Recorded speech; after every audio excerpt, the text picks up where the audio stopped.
तो बात शुरू होती है 13 जुलाई 2025 से। यूएलएफए इंडिपेंडेंट यानी United liberation front of Assam, ये एक मिलिटेंट ग्रुप है जो असम को एक सेपरेट स्टेट बनाना चाहता है। तो इस मिलिटेंट ग्रुप ने कहा कि इंडिया के ड्रोन्स म्यांमार के सैंगियांग रीजन में आए और इंडिया के ड्रोन्स ने उनके कैंप्स पर अटैक किया। यूएलएफए का क्लेम है कि इंडिया ने 150 से ज्यादा ड्रोन्स का यूज किया उन पर अटैक करने के लिए, जो इजराइल और फ्रांस से थे। और इन अटैक्स में उनके 3 टॉप कमांडर्स नयन असोम, गणेश असोम और प्रदीप असोम मारे गए। और यूएलएफए ने यह भी बोला कि कुछ सिविलियंस भी इंजर्ड हुए हैं। लेकिन यहाँ एक ट्विस्ट है। इंडियन आर्मी का कहना है कि हमने कोई स्ट्राइक नहीं करी है म्यांमार में। तो आखिर सच क्या है? इंडिया को ब्लेम क्यों किया जा रहा है?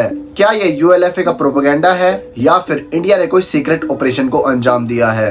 अगर इंडिया ने स्ट्राइक्स किए तो सवाल है क्यों? यूएलएफए और दूसरे मिलिटेंट ग्रुप्स जैसे एनसीएसएन म्यांमार के जंगल्स में अपने कैंप्स बनाते हैं। बेसिकली ये लोग असम और नॉर्थ ईस्टर्न रीजन में टेररिस्ट अटैक्स करते हैं, जैसे bomb blast, extortion, violence, smuggling और किडनैपिंग करते हैं। और ये सब करने के बाद ये वापस बॉर्डर क्रॉस करके म्यांमार में छुप जाते हैं। और इंडिया के नजरिए से ये बहुत बड़ी प्रॉब्लम है। इस वजह से नॉर्थ ईस्ट का डेवलपमेंट रुकता है और सिक्योरिटी का इशू बनता है। और ड्रोन स्ट्राइक्स एक तरीका हो सकता है इन कैंप्स को खत्म करने का। अब म्यांमार का सीन देखो, वहाँ 2021 से ही सिविल वॉर चल रहा है। म्यांमार की मिलिट्री और गवर्नमेंट बिल्कुल वीक हो चुकी है और सगैंग जैसे बॉर्डर एरियाज पर कंट्रोल नहीं रख पाती। इसलिए यूएलएफए जैसे ग्रुप्स वहाँ सेफ रहते हैं।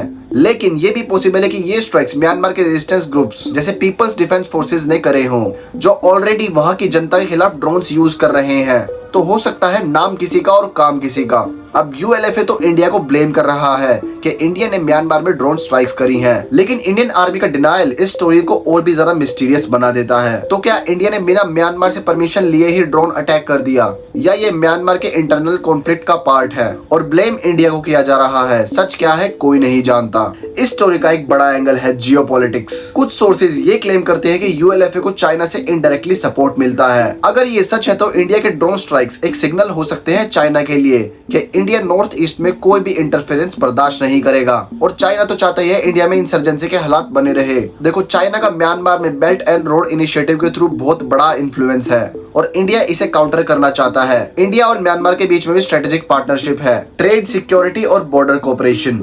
लेकिन अगर ये स्ट्राइक्स हुए हैं और बिना परमिशन के हुए हैं तो ऑब्वियसली दोनों देशों के रिलेशंस पर भी बुरा असर पड़ सकता है। तो अब इसके कॉन्सिक्वेंसेस क्या हो सकते हैं? तो म्यांमार शायद इंडिया को बोलेगी ये उनकी सोवरेनिटी का वायलेशन है और यूएलएफए ने कहा कि वो रिवेंज लेगा।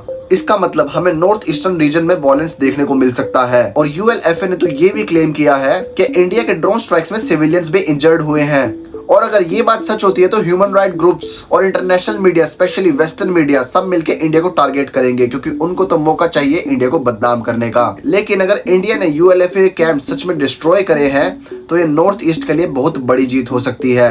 पर सवाल यही है, क्या इससे पीस आएगा या म्यांमार बॉर्डर पर और केओस बढ़ेगा? एक तो पहले ही म्यांमार में सिविल वॉर चल रहा है और अगर ज्यादा टेंशन बढ़ते हैं तो रिफ्यूजी क्राइसिस भी शुरू हो सकता है। म्यांमार के लोग इलीगली बॉर्डर क्रॉस करके इंडिया में भी घुस सकते हैं। इस चीज का भी इंडिया को ध्यान रखना होगा। और ये कोई नया इशू नहीं है। यूएलएफए 1979 से ही असम का सेपरेटिस्ट मूवमेंट चला रहा है। 2019 में इंडिया और म्यांमार ने ऑपरेशन सनराइज किया था, जिसमें दोनों देशों ने मिलकर इंसर्जेंट कैंप्स को टारगेट किया। और शायद ये ड्रोन स्ट्राइक्स उसी स्ट्रेटेजी का पार्ट हो सकते हैं, लेकिन ये चीजें ऑफिशियली कंफर्म नहीं हुई हैं।